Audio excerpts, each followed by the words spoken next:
तुलसीजुता पदकमलं श्रीगुरुन् वैष्णवांश्च तिरुपं शग्रजातं सहगण रघुनाथान्वितं तं सजीवं साद्वैतं सावधूतं परिजनसहितं कृष्ण चैतन्य देवं श्री राधा कृष्ण प्रधान सहगण ललिता श्रीविशाखान्वितं च नमोऽयं विष्णुपदाय कृष्णप्रेष्ठाय भूतले श्रीमते जयपताका स्वामिनिते नमः नमो आचार्यपदाय निताय कृपापदायिने गौरवदाय नगरगमदाय नमोऽयं विष्णुपदाय कृष्णप्रेष्ठाय भूतले श्रीमते भक्तिवेदान्त स्वामिनिते नमस्ते सरस्वती देवे गौरवाणी प्रचारिणे निर्विशेष शून्यवादी पाश्चात्य देशकारिणे पंचाकल्पतरुवच्च कृपा सिन्धुभ्येव च पतितानां पावनेभ्यो वैष्णवेभ्यो नमो नमः हे कृष्ण करुणा सिन्धु दीनबन्धु जगत्पते गोपेश गोपिकान्त राधाकान्त नमोस्तुते तप्त काञ्चन गौराङ्गी राधे वृन्दावनेश्वरी वृषभानुसुते देवी प्रणमामि जय श्री कृष्ण चैतन्य प्रभु नित्यानंद श्री अद्वैत गदाधर शिवसदि गौर हरे कृष्ण कृष्ण कृष्ण हरे हरे हरे राम राम राम हरे हरे।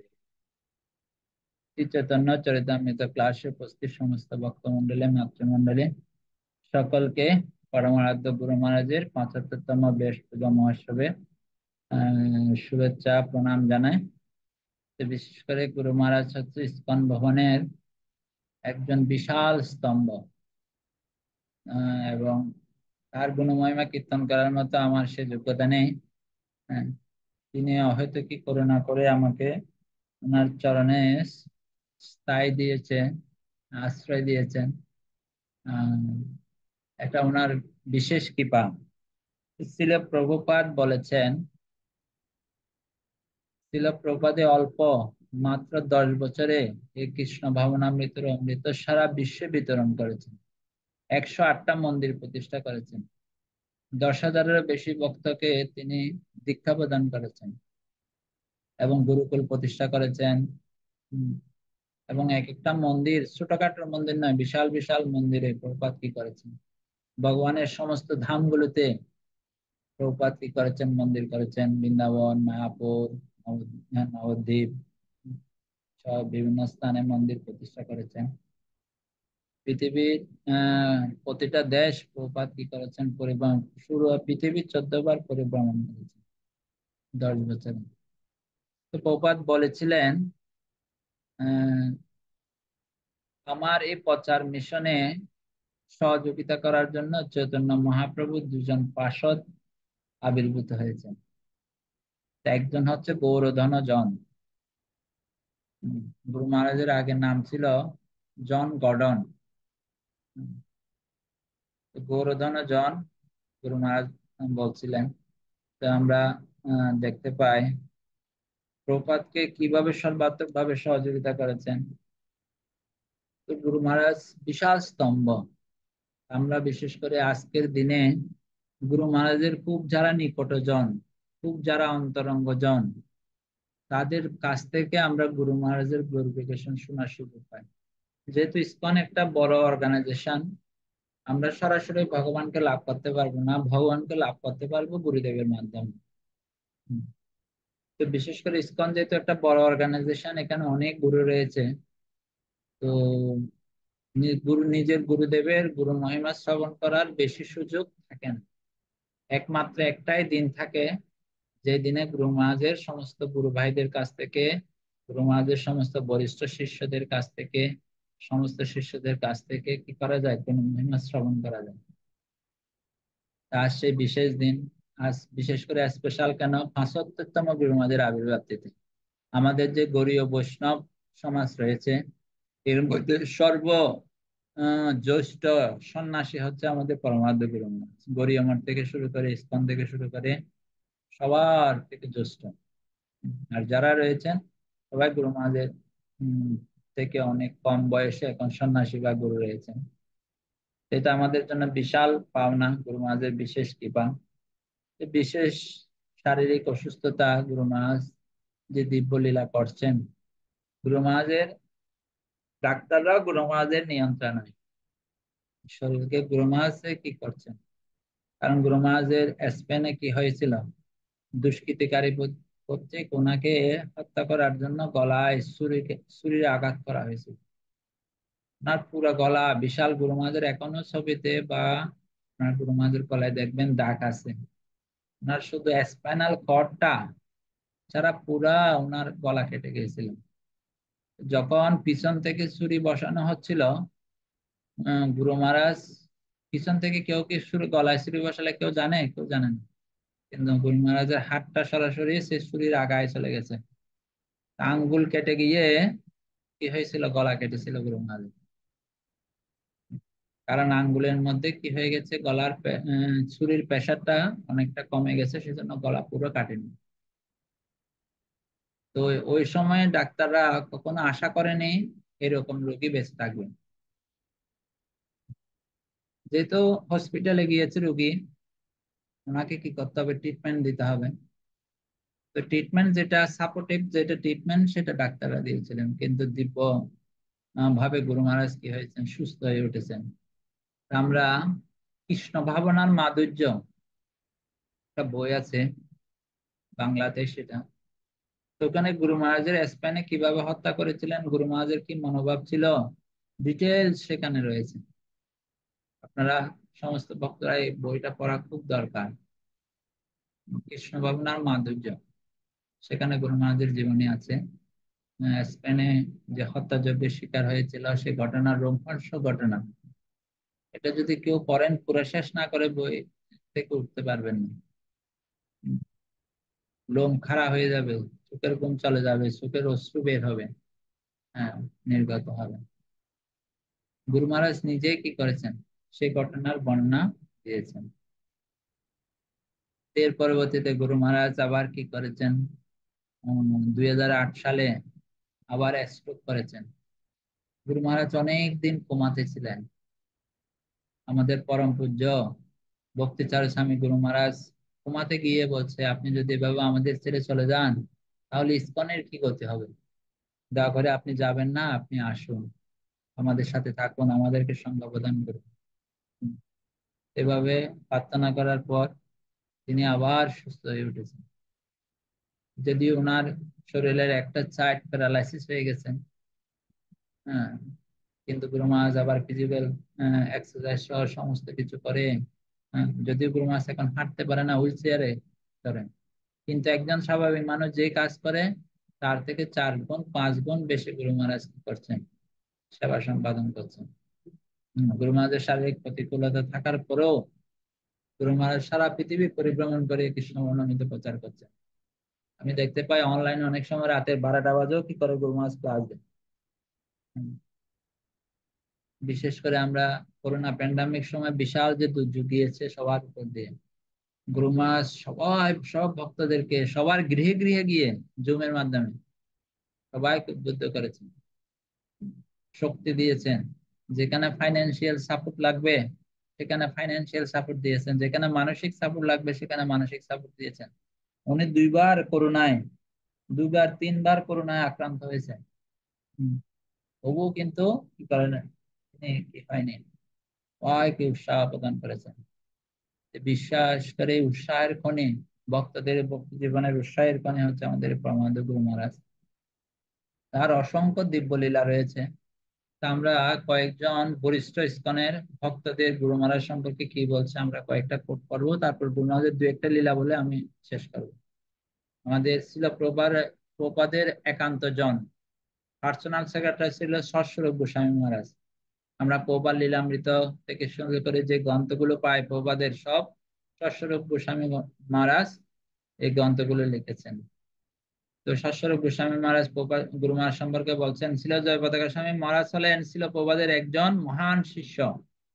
ছিল প্রপাদ জয় পতাকা মহারাজের প্রশংসা করেছিলেন।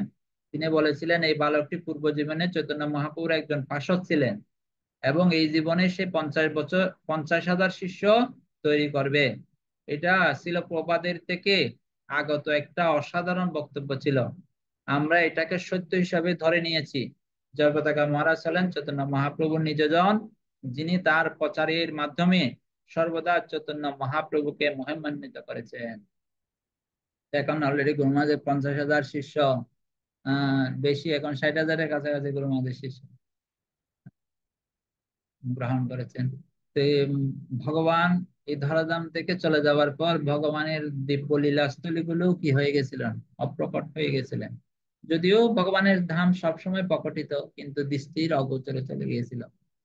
কিন্তু চৈতন্য মহাপ্রভু, তার পার্শ্বদরা স্বর্গস্বামীরা সেই আবির্ভাব স্থলে পুনরুদ্ধার করেছিলেন। চৈতন্য মহাপ্রভু এবং তার পার্শ্বদের আবির্ভাব স্থলে ওগুলো কি হয়ে গেছিলেন, লুপ্ত হয়ে গেছিলেন। কিন্তু আমাদের পরমানন্দ গুরু মহারাজ সেই লুপ্ত তীর্থস্থানগুলো আবার পুনঃ প্রবর্তন করছেন। উপাত্ত চৈতন্য মহাপ্রভু আবির্ভাব স্থানে মন্দির করেছেন, গুরু মহারাজ নিত্যানন্দ প্রভুর আবির্ভাব স্থানে মন্দির করেছেন, অদ্বৈত ঠাকুরের আবির্ভাব স্থানে গুরু মহারাজ মন্দির করেছেন, শ্রীবাস ঠাকুরের আবির্ভাব স্থানে মন্দির করেছেন, হ্যাঁ, সচিমায়ের আবির্ভাব স্থানে মন্দির করেছেন। এখন সর্বশেষ গুরু মহারাজ গদাধর পণ্ডিতের আবির্ভাব স্থানে মন্দির করছেন।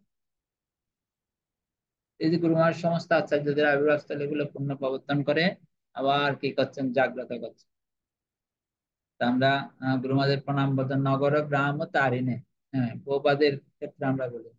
আর গুরু মহারাজ সমস্ত ধাম গুলোকে নিতাইয়ের কিভাবে বিতরণ করছে, সমস্ত ধাম তিনি পুনরুদ্ধার করছেন।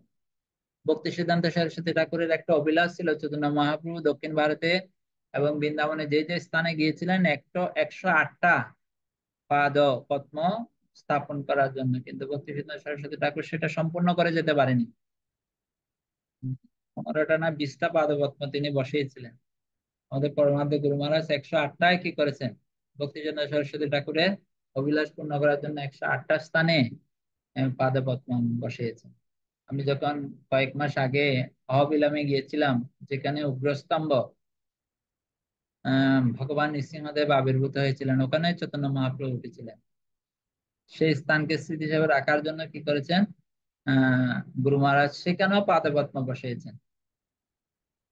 আমাকে যে গাইড নিয়ে গেছিল, উনি বলছিল এটা আপনার গুরুদেব কি করেছেন, এখানে পাদপদ্ম বসিয়েছেন। ওখানে খুব সুন্দর পাদপদ্ম আমরা দর্শন করতে পেরেছি।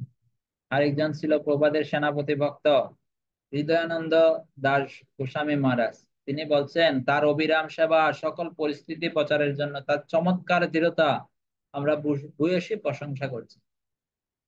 গুরু মহারাজ অত্যন্ত দৃঢ়, যত কঠিন পরিস্থিতি আসুক। মায়াপুরে প্রথম দিকে কোনো ব্যবস্থা ছিল না, উপাত্ত ওনাকে দিয়েছেন দায়িত্ব। হম, উনি প্রথমে কলকাতা মন্দিরের প্রেসিডেন্ট ছিলেন। ওনাকে 11 বার কলকাতা মন্দিরের প্রেসিডেন্ট থেকে সাসপেন্ড করা হয়েছে। প্রভাত এসে প্রেসিডেন্ট বানায়, প্রভাত চলে গেলে আবার প্রেসিডেন্ট থেকে সাসপেন্ড। তিনি আমাদের তো কি একবার দুইবার সাসপেন্ড হলেও কি করবে না, টিকে থাকবে না। তিনি 11 বার, তাও উনি কি যে যিনি সাসপেন্ড করেছে তার প্রতি কোনো বিরূপ মনোভাব ছিল না। হুম।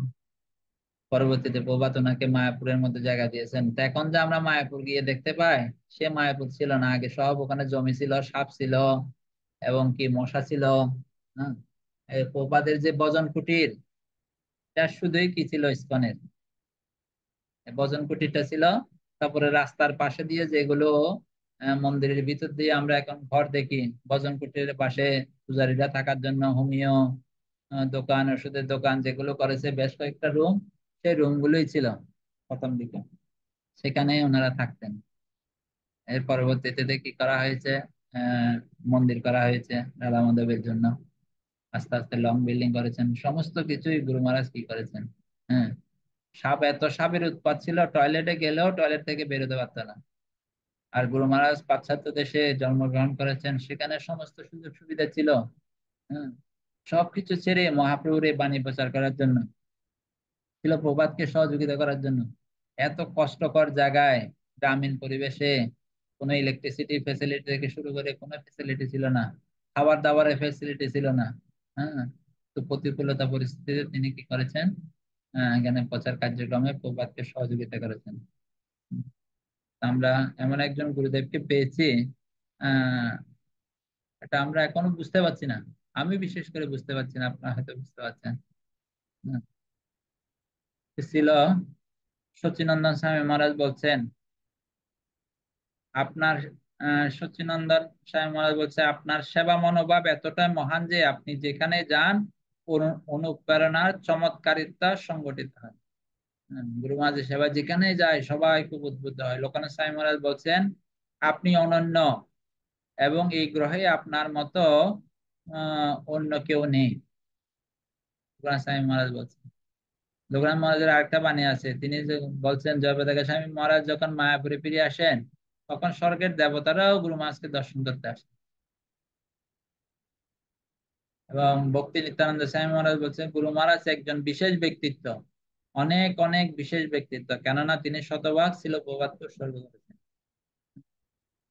কিছু সব সময় কি করছেন, মায়াপুরে যে নতুন মন্দির হচ্ছে টিউবিপি টেম্পল অফ বৈদিক প্ল্যানেটেরিয়াম, তার অর্ধেকটাই হচ্ছে প্ল্যানেটেরিয়াম, আর অর্ধেকটাই হচ্ছে মন্দির। এই প্ল্যানেটেরিয়ামের পুরো দায়িত্ব নিয়েছে গুরু মহারাজ ভাগবতমের পঞ্চম স্কন্ধের আলোকে। সেই প্ল্যানেটেরিয়ামের কাজ, মন্দিরের কাজ প্রায় শেষ, কিন্তু প্ল্যানেটেরিয়ামের কাজ অনেক সূক্ষ্ম কাজ, সেগুলো হতে সময় লাগছে। সেজন্য কি মন্দির উদ্বোধন হচ্ছে না। কেউ যদি সে মায়াপুর মন্দিরে ঢুকে, তাহলে কি দিনের অর্ধেক পুরো দিনেই চলে যাবে প্ল্যানেটেরিয়াম দর্শন করতে। গুরু মহারাজ কত নিখুঁত ভাবে সেটা তৈরি করছেন। ভক্তি সিদ্ধান্ত স্বামী মহারাজ বলছেন, আপনি আপনার অনুগত জনদের কর্মফল লাঘবের জন্য জীবনের 20টি বছর ব্যয় করছেন। এখন আমাদের কিছু করতে দিন, যেহেতু আপনি আমাদের জন্য করেছেন। ছিল সুখদেব স্বামী মহারাজ বলছেন, জয়প্রতাকার স্বামী শুধুমাত্র তার শিষ্যদের মধ্যে সীমাবদ্ধ নন, শুধুমাত্র ইসকনের আন্দোলনের মধ্যে সীমাবদ্ধ নন, সকলের জন্য তার শিক্ষা প্রশংসনীয়। আমাদের পরমারাধ্য যখন ভক্তিচারী স্বামী গুরু মহারাজ যখন দেহ রেখেছিলেন, গুরু মহারাজ আকুল ভাবে কত ভক্তদের, বিশেষ করে ওনার শিষ্যদের যত্ন গ্রহণ, এখনো যত্ন গ্রহণ করছেন। সবকিছু ভক্তিচারী স্বামী গুরু মহারাজের যেগুলো দায়িত্ব ছিল, সব দায়িত্বগুলো গুরু মহারাজ কি করছেন, মাথায় পেতে নিয়েছেন। শ্রীপাদ বলরাম গোবিন্দ প্রভু বলছেন, আমরা খুব ভাগ্যবান যে আমরা গুরু মহারাজের সঙ্গ পেয়েছি। তিনি সবাইকে মনে করিয়ে দিলেন যে আমরা একমাত্র যে কাজটি গুরু মহারাজের জন্য করতে পারি তা হলো নিয়মিত সাধনা, 4টি মূলনীতি পালন। শ্রীমতী প্রেমা পদ্মিনী দেবীদাসী মাতাজি, হে গুরুদেব, পরমেশ্বরের প্রতি আপনার আত্মসমর্পণ হলো চিন্তার অতীত তত্ত্ব। আমরা আপনাকে সমন্বিত ভক্ত এবং কার্যক্রমকৃত পুষ্পমাল্য অর্পণ করতে চাই। শ্রীমতী শান্তিরূপিণী দেবী দাসী মাতাজি বলছেন, গুরু মহারাজ হলেন যথার্থ শিষ্যের যথার্থ নিদর্শন। আর নিত্য সেবিনী শ্রীমতী নিত্য সেবিনী দেবী দাসী মাতাজি বলছেন, এটা নিতাই সেবিনী মাতাজি হবে, নিতাই সেবিনী দেবী দাসী মাতাজি বলছেন, যদি আমরা শ্রীকৃষ্ণের দর্শন পেতে চাই, তাহলে আমরা তাকে গুরু মহারাজের হৃদয় দর্শন করতে পারি। যদি আমরা কৃষ্ণের মনোভাব মনোযোগ পেতে চাই, তাহলে আমাদেরকে জয় পতাকা স্বামী গুরু মহারাজের আহ্বান করতে হবে। আমরা যদি ভগবানকে দর্শন করতে চাই, তাহলে গুরু মহারাজকে কি করতে হবে, দর্শন করতে হবে। লোকনাথ স্বামী মহারাজ বলছেন, এটা আরেকটা কোট, আমি এটা বলে ফেলছি অলরেডি। জয়পতাকা স্বামী মহারাজ হচ্ছেন চিন্ময় জগতের মানুষ। মহারাজ যখন মায়াপুরে আসেন, তখন স্বর্গের দেবতারা এখানে নেমে আসেন। মহারাজ যখন মায়াপুর থাকেন, মায়াপুরটা খুব সুন্দর ও মনোরম লাগে। ছিল ভক্তিসার স্বামী মহারাজ বলছেন, 1976 সালে যখন আমি মায়াপুরে যোগদান করি, তখন আপনি জয়পতাকা মহারাজ সেখানকার নেতৃত্বে ছিলেন। আমি অত্যন্ত সৌভাগ্যবান যে আপনার সুরক্ষিত তত্ত্বাবধানে আমি আমার ভক্তি জীবন শুরু করতে পেরেছিলাম। ছিল তমাল কৃষ্ণ গোস্বামী মহারাজ বলছেন, আমি মনে করি বাস্তবিকই সারা ইস্কনের মধ্যে সকলের মাঝে এমন কেউ নেই যার সাথে প্রচার কার্যে ছিল জয়পতাকা মহারাজের শক্তি সামর্থ্যের তুলনা করা যায়।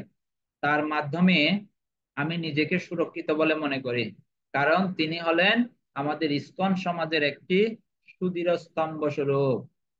রাধানাথ স্বামী মহারাজ বলছেন, শ্রীনাথজির বাবা পার্লামেন্টের একজন সদস্য ছিলেন। 1971 সালে ছিল প্রভাত মালতী মাতাজির সঙ্গে তাদের বাড়িতে এসেছিলেন। তাকে ছিল প্রভাত বলেছিলেন, আমি চাই যাবে তাকে ভারতীয় নাগরিক করুন। পরে ছিল প্রভাত বললেন যে সে জয় পতাকা হচ্ছে চৈতন্য মহাপ্রভুর একজন নিত্য পার্ষদ। রাধানাথ মহারাজ বলছেন, প্রভাতে বলে গেছেন। বা সচিনানন্দ স্বামী মহারাজ বলছেন, এই পৃথিবীর কোনো কিছুই মহারাজের সেবা বন্ধ করতে পারবে না, এমনকি মৃত্যু পর্যন্ত পারবে না, যেটা তার জীবনের কমপক্ষে 2বার এসেছিল। তার সেবা থামানোর জন্য কোনো বাধাই পর্যাপ্ত শক্তিশালী নয়। তার সান্নিধ্যে আমার হৃদয় অত্যন্ত শক্তিশালী হয়েছে। আজ কামদা একাদশী তিথিতে আমরা পরমাদ্য গুরু মহারাজের কাছে প্রার্থনা করি। আমি একটা গুরু মহারাজের দিব্যলীলা বলে শেষ করছি। গত 3 বছর আমাদের এখানে রথযাত্রায়, উল্টা রথযাত্রায় এসেছিলেন হিস হোলিনেস নিত্য লীলাপতি উপবিষ্ট হিস হোলিনেস ভক্তি মাধুর্য পরিব্রাজক স্বামী মহারাজ। মহারাজ উম, দিল্লির পাশে একটা মন্দিরে থাকতেন। মহারাজ এখন নিত্যলীলা প্রবেশ করেছেন বৃন্দাবনে, মহারাজের সমাধি রয়েছে। তো মহারাজ এখানে এসে টয়লেটে গিয়ে, টয়লেটে মহারাজ পড়ে গিয়েছিলেন। ওনার অনেক বয়স হয়েছিল, 70 আপ। ভক্তরা যে বাইরে দরজায় দাঁড়িয়েছিলেন, উনি সবাইকে ডাকছেন, সব ভক্তরা ডেকে এনে ওনাকে কি করেছেন, খাটের মধ্যে ওনাকে শোয়ানো হয়েছিল। তো উনি যখন ওনার রুমে নিয়ে আসা হয়েছিল, ওনার কিছু ওষুধ ছিল, প্রেসারের ওষুধ। হ্যাঁ, উনি সাথে সাথে ওষুধ খেয়ে শুয়েছিল। আর ভক্তরা এসে যখন প্রেসার চেক করলো, ওনার প্রেসার অনেক হাই, যেহেতু পরে গেছে মহারাজ, এবং শারীরিক ভাবে ওনার কিছু প্রতিকূলতা আছে। তো আমরা সাথে সাথে কি করলাম, হসপিটালে নিয়ে যাওয়া হলো। হসপিটালে ডাক্তার দেখে দেখছে ওনার প্রেসার অনেক হাই, কিন্তু যখন উনি রুমে এসেছিল তখন উনি প্রেসার ওষুধ খেয়ে ফেলছেন। এটা তো আমরা জানতাম না, বুঝতে পারি নাই। আর ওষুধগুলোতে কোনো নাম ছিল না, ওষুধগুলো সব খোলা খোলা ছিল, বক্সের মধ্যে ছিল। আর ওখানে যখন প্রেসার হাই ছিল, তখন ডাক্তার আবার ওনাকে প্রেসার লো হওয়ার জন্য আবার ওষুধ দিয়েছেন। আর এটা সকাল হতে হতে রাতের 2টা-2:30 বাজে ঘটনা হয়েছিল। আর যখন ভোর হবে, তখন ওখানে ওনার প্রেসার কি হয়ে গেছে, আরো লো হয়ে গেছে, একেবারে লো হয়ে গেছে। খুব সিরিয়াস অবস্থা, ডাক্তাররা ভয় পেয়ে গেছে। তো যে হসপিটালটাতে নিয়ে যাওয়া হয়েছিল, ওই হসপিটালে আইসিইউ ফেসিলিটি বেশি ভালো ছিল না। উনি যেহেতু বিদেশি নাগরিক এবং ইসকনের একজন সন্ন্যাসী, ওখানকার ডাক্তার বলছে আমাদের এই হসপিটালে ওনাকে রাখা যাবে না, আপনারা আরো উন্নত হসপিটালে নিয়ে যান। তখন আমরা সাথে সাথে আরেকটা ভালো হসপিটালে গুরুমাসকে নিয়েছি। আর ওনার শারীরিক কন্ডিশন খুব খারাপ, আমরা খুব আতঙ্কগ্রস্ত ছিলাম। তো গুরু মহারাজকে জানানো হয়েছে। তারপর ভক্তিচারু স্বামী গুরু মহারাজ ওই সময় ছিলেন, মহারাজকে জানানো হয়েছে, যেহেতু ওনারা আমাদের জিবিসি, ভক্তি পুরুষোত্তম মহারাজ আমাদের জিবিসি, 3জনকে জানানো হয়েছিল। তো ওনারা কি করেছেন, ওনাদের জিবিসি দের বা গুরুদের ওখানে হোয়াটসঅ্যাপ গ্রুপ আছে, গ্রুপের মধ্যে মন সম্ভবত ওনারা লিখছেন এভাবে, মহারাজের খুব শারীরিক অবস্থা খুব খারাপ। তো তখন থেকে বিভিন্ন মহারাজরা কি করছেন, ফোন করছেন। বিশেষ করে উনি গোপাল কৃষ্ণ গোস্বামী মহারাজের ফোনে ছিলেন, মহারাজ বারবার ফোন করছেন কি করবেন। আর ওনাকে ডিসিশন দিয়েছে যে কোনো ভাবে ইন্ডিয়াতে নিয়ে যাওয়ার জন্য, এয়ার অ্যাম্বুলেন্সে। কিন্তু ডাক্তার বলছে এই পরিস্থিতিতে ওনাকে এয়ার অ্যাম্বুলেন্সে নেওয়ার মতো ওনার কি নাই, শারীরিক কন্ডিশন নেই। উম, তো গুরু মহারাজ কি করছেন, ওনার জন্য একটা অডিও পাঠিয়েছেন। প্রায় 9টা-10টার দিকে গুরু মহারাজ একটা অডিও পাঠিয়েছেন। গুরু মহারাজ বলছে এটা ওনাকে শোনানোর জন্য, প্রায় 2-3 মিনিটের একটা অডিও। আর বিশেষ করে সকালবেলা মহারাজ কি করেছিল, ওনার খিঁচুনি চলে এসেছিল, ওনার দাঁত জিহ্বার সাথে লেগে মুখে ব্লিডিং হয়েছে। ডাক্তাররা আরো ভয় পেয়ে গেছে, এখন জিহ্বা থেকে হয়েছে এটা তো বুঝতে পারছে না। আর ওই সময় উনি নৃসিংহদেবকে, মহারাজ কি করছেন, হ্যাঁ নৃসিংহদেবকে ডাকছে, হাত পা প্রচুর কি করছে, নাড়ছে। পরবর্তী হাত পা গুলো বেঁধে রাখা হলো সিটের সাথে, এবং নৃসিংহদেবকে ব্লিডিং হলো। ডাক্তাররা খুব আতঙ্কগ্রস্ত, বেশ কয়েকজন ডাক্তারকে কি করা হলো, কল দেওয়া হলো। আবার আমাদের পরম পূজ্য ভক্তিচার স্বামী মহারাজের একজন শিষ্য আছে, উনিও ডাক্তার, বিশেষজ্ঞ ডাক্তার। ওনাকে গুরু মহারাজ ফোন করেছে। উনি সহ অনেক ডাক্তাররা কি করছেন, চেষ্টা করছেন ওনাকে সুস্থতার জন্য। কিন্তু সবাই আতঙ্কগ্রস্ত, গুরু মহারাজের অডিওটা করা হয়েছে, পরবর্তীতে মহারাজকে শোনানো হয়েছে। মহারাজের শারীরিক অবস্থা খুব খারাপ। মহারাজ কিন্তু সব বুঝতে পারছে, কোনো কথা বলতে পারছে না। হ্যাঁ। তো এই মোবাইল থেকে সাউন্ড লাউড স্পিকার দিয়ে কানের পাশে ধরে অডিওটা শুনেছে। গুরু মহারাজ ইংলিশে বলছে, মহারাজ ইংলিশ জানে, ট্রান্সলেট করতে হয়নি, শুনছে। আমি ওই দিন উল্টা রথযাত্রা ছিল, আমি শোটা শুনেই কি করলাম, আমার কাছে মোবাইল আসছিল গুরুমাদের অডিওটা, শুনে আমি পরবর্তীতে চলে আসছি। কারণ এখানে উল্টা রথযাত্রায় অনেক সেবা এবং অনেক ভক্তবৃন্দ হয় আমাদের। রথযাত্রায় রথযাত্রায় বেশি হয়, উল্টা রথে একটু কম হয়, তবুও অনেক বিশাল করে কি হয়। আমাদের এখানে একজন মহারাজ এসেছিলেন। তো আমি পরবর্তী উল্টা রথযাত্রা শেষ করে সন্ধ্যার সময় আবার মহারাজের কাছে কি করছি, মহারাজকে নিয়ে বলছি, ওই আরেকজন যে মহারাজ আছে ওনাকে নিয়ে মহারাজকে দেখা করার জন্য গিয়েছি। আর ওই সময় মহারাজ অলরেডি কি পুরো সুস্থ হয়ে গেছে। 1 ঘন্টা মহারাজকে কি করেছেন, সেই বিছানায় শুয়ে শুয়ে ক্লাস দিয়েছেন। বলছে, মহারাজ বলছে, জানো জয় পতাকা মহারাজ কত ব্যস্ত, তিনি আমাকে কত ভালোবাসে, তিনি আমার জন্য অডিও পাঠিয়েছে, তিনি আমার জন্য ভগবানের কাছে প্রার্থনা করেছে। এই যে গুরু মহারাজের একটা অনুপ্রেরণাদায়ক অডিওতে মহারাজ পুরো কি হয়ে গেছে, সুস্থ হয়ে গেছে, এবং মহারাজ পুরো চাঙ্গা। আর একদিন পরে মহারাজকে কি করা হয়েছে, হসপিটাল থেকে আমরা নামিয়ে নিয়ে এসেছি। পরবর্তীতে 2-1 দিন এখানে রেখে আমরা মহারাজকে আবার দিল্লিতে ফ্লাইটে, মহারাজের সেক্রেটারিরা আসছিলেন, এসেই ওখান থেকে এসে ওনারা নিয়ে গেছেন মহারাজকে সাথে করে। আমরা দেখতে পাচ্ছি গুরু মহারাজের একটা মাত্র শুধুমাত্র অডিও, এভাবে সমস্ত ভক্তদের গুরু মহারাজ হচ্ছে অন্তর্যামী, তিনি সবকিছু জানতে পারেন। গত বছরের ব্যাস পূজায় আমি মায়াপুরে গিয়েছিলাম। তো আমাদের দক্ষিণ ভারত থেকে একজন মাতাজি এসেছেন গুরু মহারাজের কাছে। তো মাতাজির বিবাহ হয়েছিল অনেক বছর আগে, প্রায় 12 থেকে 14 বছর আগে বিবাহ হয়েছে, কিন্তু ওনার কোনো সন্তান হয়নি। ব্যাস পূজার প্রবচন দিয়ে গুরু মহারাজ তো এসে বিশ্রাম নিয়েছে, বিকেল বেলা আবার সন্ধ্যার দিকে গুরু মহারাজ আবার স্টেজে প্রবচন দিতে যাবে। আগে থেকে মহাপ্রভুকে বলছিলেন, মহাপ্রভু বলছে গুরু মহারাজ যখন রুম থেকে বের হবে তখন এই মাতাজি যেন একটু আশীর্বাদ নিয়ে দেওয়া হয়। মহাপ্রভু চলে গেছিলেন। তো ভক্তরা গুরু মহারাজের সাথে কথা বলার জন্য মাতাজিকে দিয়েছিলেন, উনি আমাদের গুরু বোন। তো গুরু মহারাজকে বলছে, আমার এই অবস্থা, আমার অনেক বছর হয়েছে বিবাহ জীবন, কিন্তু আমার কোনো সন্তান হচ্ছে না, গুরু মহারাজ আপনি কৃপা করুন। গুরু মহারাজ একটু করে চিন্তন করলো, চিন্তন করে বলছে, তোমাদেরকে যেখানে ঘুমাও বিছানার খাটটা কি এ পাশে আছে, দক্ষিণ পাশে আছে? তো তখন গুরু মহারাজ, মাতাজিটা বলছে, হ্যাঁ গুরু মহারাজ আছে। গুরু মহারাজ বলছে একটাই কথা, তো তোমরা খাটটা কি করবে, চেঞ্জ করে নেবে, অন্য রুমের অন্য পাশে নিয়ে যাবে। তো গুরু মহারাজ কিভাবে জানে ওনারা কোথায় ঘুমায়? তো সেইভাবে গুরু মহারাজ কি করছেন, আমরা কি করছি না করছি সব গুরু মহারাজ যদি একটু চিন্তন করে গুরু মহারাজ সব বলতে পারে। এরকম অনেক দিব্য লীলা রয়েছে গুরু মহারাজের সাথে। হ্যাঁ, আরো একটা লীলা, আমি ভক্তদের কাছ থেকে, এটা তো প্র্যাকটিক্যালি আমি ছিলাম গুরু মহারাজের সাথে। আমি গুরু মহারাজকে জুতা পরাচ্ছি, আর গুরু মহারাজকেও মাতাজি কি করছেন, পাশে এসে বলছেন। তো একেবারে সাক্ষাৎ আমি শুনেছি। আর আরেকটা লীলা হচ্ছে, মিডিল ইস্টে গুরু মহারাজ যখন প্রথম প্রচার করতেন, মিডিল ইস্টে প্রথম দিকে প্রচারে অনেক প্রতিকূলতা ছিল, এখনো আছে, কিন্তু ওই সময় ছিল 1000 গুণ প্রতিকূলতা। আর ওখানে কোনো ভক্তদের বাসায় প্রচার করতে, ওখানে তো কোনো মন্দির নেই। একজন খুব কৃষ্ণ অনুরাগী, ওনার বাসায় নামহট্ট হতো।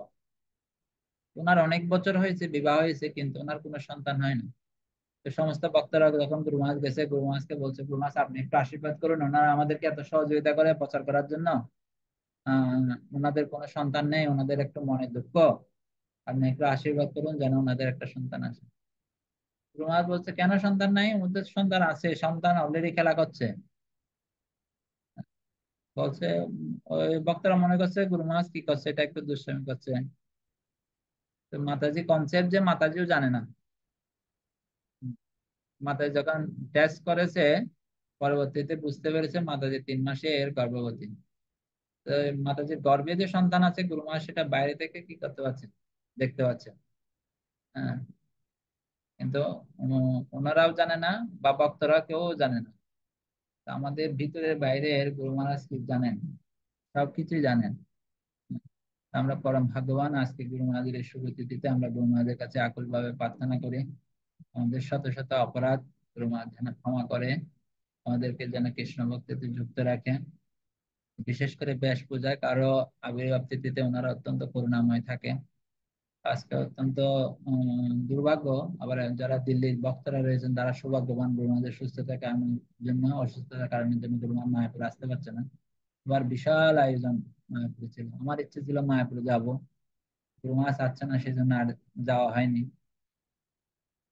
তো আপনারা সকলে কৃপা আশীর্বাদ করবেন, গুরু মহারাজের জন্য বেশি করে জপ করবেন, নৃসিংহদেবের কাছে প্রার্থনা করবেন, নৃসিংহ স্তুতি, নৃসিংহ অষ্টকম আপনারা পাঠ করবেন। গুরু মহারাজ যেন খুব সুস্থ হয়ে আমাদের মতো বদ্ধ জীবদেরকে যেন গুরু মহারাজ উদ্ধার করেন, সারা বিশ্বে যেন আবার পরিভ্রমণ করে কৃষ্ণ ভক্তির বীজ রোপণ করতে পারেন, শিল প্রপাতকে সন্তুষ্ট করতে পারেন।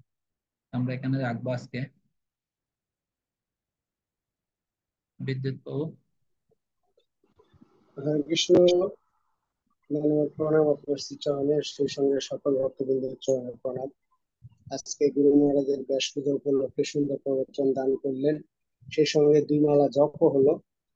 তো অত্যন্ত মধুর। তা আমি আপনাকে রিকোয়েস্ট করব, আজকে যে গুরু মহারাজের লীলাগুলো আপনি বললেন, এটা রেকর্ড করে আপনার ফেসবুক গ্রুপে বা ইয়েতে আইডিতে রাখবেন। আমি আবার পরে এগুলো শ্রবণ করবো। আমার ফেসবুক আইডিতে পুরো লাইভ চলছে, এমনি রেকর্ড করা আছে। তা এটা কি লাইভ চলতেছে আপনার ফেসবুক হ্যাঁ হ্যাঁ আইডিতে? হ্যাঁ হ্যাঁ, ওখানে পাওয়া। আচ্ছা, ঠিক আছে। ওই আরে মুকুন্দ ভক্তি দাস নামে যে আচ্ছা। আইডি, ওইটা না? হ্যাঁ। ঠিক আছে, পরে এটা আবার শ্রবণ করা যাবে, সমস্যা নেই। হরে হরে বল। আচ্ছা, হরে কৃষ্ণ। আমরা তাহলে আজকে এখানে প্রভু বৈষ্ণবী আপনার প্রণীতি মার্জনা জ্ঞাপন করবেন। করে পরমাত্ম গুরু মহারাজের সুস্থতা কামনায় 3 বার হরি নাম করে বৈষ্ণবী প্রণীতি জ্ঞাপন করে আজকে বিশ্রামে যাব। জয় শ্রীকৃষ্ণ চৈতন্য প্রভু নিত্যানন্দ শ্রী অদ্বৈত গদাধর শিবাসাদি গৌরভক্ত। জয় শ্রীকৃষ্ণ হরে কৃষ্ণ চৈতন্য হরে প্রভু কৃষ্ণ কৃষ্ণ কৃষ্ণ হরে হরে, হরে রাম রাম রাম হরে হরে। হরে হরে কৃষ্ণ কৃষ্ণ হরে হরে কৃষ্ণ কৃষ্ণ কৃষ্ণ কৃষ্ণ হরে হরে, হরে রাম রাম রাম হরে হরে হরে। কৃষ্ণ হরে কৃষ্ণ হরে কৃষ্ণ কৃষ্ণ কৃষ্ণ হরে কৃষ্ণ কৃষ্ণ কৃষ্ণ হরে হরে রাম হরে, হরে হরে রাম রাম রাম হরে হরে। হরে বঞ্চা কৃষ্ণ হরে কল্পতরুভ্যশ্চ কৃষ্ণ কৃপা কৃষ্ণ সিন্ধু কৃষ্ণ ভ্যবতো পতিতানাং পাবনেভ্যো বৈষ্ণবতো নমো নমো অনন্ত কোটি বৈষ্ণব বৃন্দ কি জয় জয় উদ্ধৃত শিল প্রভুপাদ কি। পতিত পাবন পরমাত্ম গুরু মহারাজ কি জয়। উপস্থিত গৌর ভক্ত মন্ডলী কি জয়। নিতাই গৌর সীতানাথ প্রেমানন্দে হরি হরি বল। সবাই ভালো থাকুন, সুস্থ থাকুন, কৃষ্ণ বর্ণময়